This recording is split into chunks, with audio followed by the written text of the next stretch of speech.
Je m'appelle Faisal Jemaï, je suis d'origine tunisienne et j'habite à Strasbourg. Je suis enseignant spécialisé dans les troubles du langage.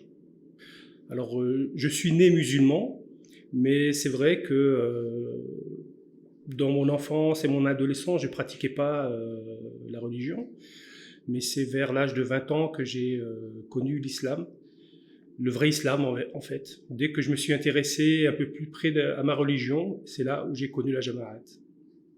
L'islam n'est pas une religion sectaire, c'est une fausse idée en réalité. L'islam, c'est une religion très ouverte puisque elle est la religion qui regroupe en réalité toutes les religions. Donc celui qui étudie l'islam de plus près va s'apercevoir que l'islam est une religion universelle. Donc la traité de sectaire, c'est presque antinomique. L'islam est une religion normalement donc qui est universelle et qui dépasse toutes les différences, qu'elles soient ethniques ou sociales. Et la mosquée du Saint-Prophète Mohammed à l'origine était comme ça, c'est-à-dire que c'était une mosquée qui accueillait toutes les personnes, quelle que soit leur classe sociale et quelle que soit leur origine. On sait qu'il y avait des Africains, des Perses, plusieurs personnes de différentes origines qui côtoyaient le Saint-Prophète Mohammed. En France, malheureusement, dans le milieu dans lequel on vit, il y a beaucoup de mosquées ethniques.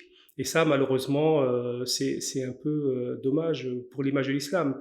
Et alhamdoulilah, effectivement, j'ai découvert cet islam multiethnique et cosmopolite dans la Jamaat, justement.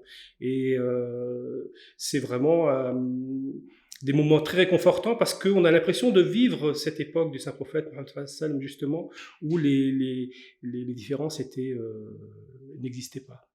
Alors, les musulmans, aujourd'hui dans le monde, pensent que Jésus est vivant et va descendre du ciel pour avoir une mission pour combattre en fait le mal et répandre l'islam comme religion.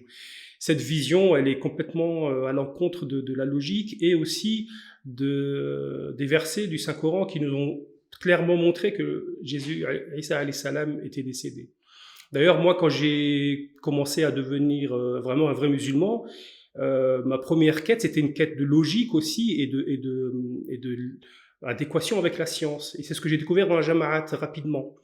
Que ce soit le sujet de Adam alayhi salam ou bien de la mort de Isa alayhi salam, pour moi, il était évident que l'islam, c'était une religion qui n'était pas en contradiction avec la logique, avec la science.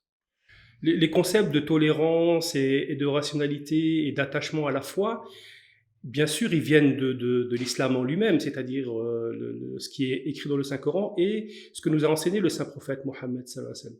Malheureusement, au fil des siècles, les musulmans n'ont pas réussi à garder ces enseignements intacts et il a fallu l'avènement d'une personne qui est venue justement réexpliquer les enseignements du Saint-Prophète Mohammed sallallahu alayhi wa sallam et revenir réexpliquer aussi les enseignements du Saint-Coran. Alhamdulillah, c'est cette personne qu'on a découverte en découvrant la Jamaat. On demande souvent comment faire pour trouver le vrai chemin, la vraie Jamaat en réalité. Premièrement, il faut être dans une quête sincère, ça c'est une évidence. Et on recherche, qu'est-ce qu'on recherche? On recherche la proximité d'Allah. Et c'est uniquement à travers ce lien avec Allah qu'on pourra découvrir ce chemin.